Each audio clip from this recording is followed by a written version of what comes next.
ಮುಸ್ಲಿಮರ ಓಟ್ ಬಗ್ಗೆ ಚಂದ್ರಶೇಖರ್ ಸ್ವಾಮೀಜಿ ಮಾತಾಡಿರೋ ವಿಚಾರಕ್ಕೆ ಸಂಬಂಧಪಟ್ಟಂತೆ ಗೃಹ ಸಚಿವ ಡಾಕ್ಟರ್ ಜಿ ಪರಮೇಶ್ವರ್ ಪ್ರತಿಕ್ರಿಯೆ ಕೊಟ್ಟಿದ್ದಾರೆ. ಮುಸ್ಲಿಮರಿಗೆ ಓಟೇ ಇಲ್ಲದಂಗೆ ಮಾಡಬೇಕು, ಮುಸ್ಲಿಮರಿಗೆ ಓಟ್ ಮತದಾನದ ಹಕ್ಕನ್ನೇ ತೆಗಿಬೇಕು ಅಂತ ಹೇಳಿದ್ದಂಥ ಮಾತು. ಸಂವಿಧಾನ ಪ್ರತಿ ಧರ್ಮ ಸಮುದಾಯಕ್ಕೂ ಹಕ್ಕನ್ನು ಕೊಟ್ಟಿದೆ. ಸ್ವಾಮೀಜಿಗಳು ಸರಿಯಾಗಿ ನೋಡ್ಕೊಂಡಿಲ್ಲ ಅನ್ಸುತ್ತೆ. ಸಂವಿಧಾನದಲ್ಲಿ ಎಲ್ಲವೂ ಸ್ಪಷ್ಟ ಇದೆ. ಸಂವಿಧಾನದ ಆಶಯದ ವಿರುದ್ಧವಾಗಿ ಯಾರೂ ಮಾತಾಡಬಾರದು ಅಂತ ಗೃಹ ಸಚಿವ ಡಾಕ್ಟರ್ ಜಿ ಪರಮೇಶ್ವರ್ ಬೆಂಗಳೂರಲ್ಲಿ ಮಾತಾಡಿದ್ದಾರೆ.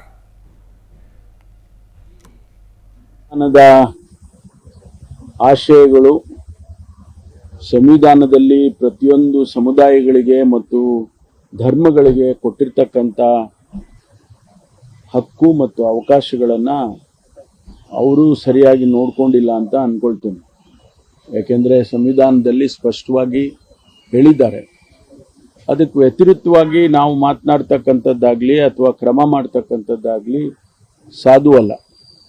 ಆದ್ದರಿಂದ ಸಂವಿಧಾನದ ಆಶಯಗಳಿಗೆ ವಿರುದ್ಧವಾಗಿ ಯಾರೂ ಕೂಡ ಈ ದೇಶದಲ್ಲಿ ಮಾತನಾಡಬಾರ್ದು, ಅದರ ವಿರುದ್ಧವಾಗಿ ಹೋಗಬಾರ್ದು.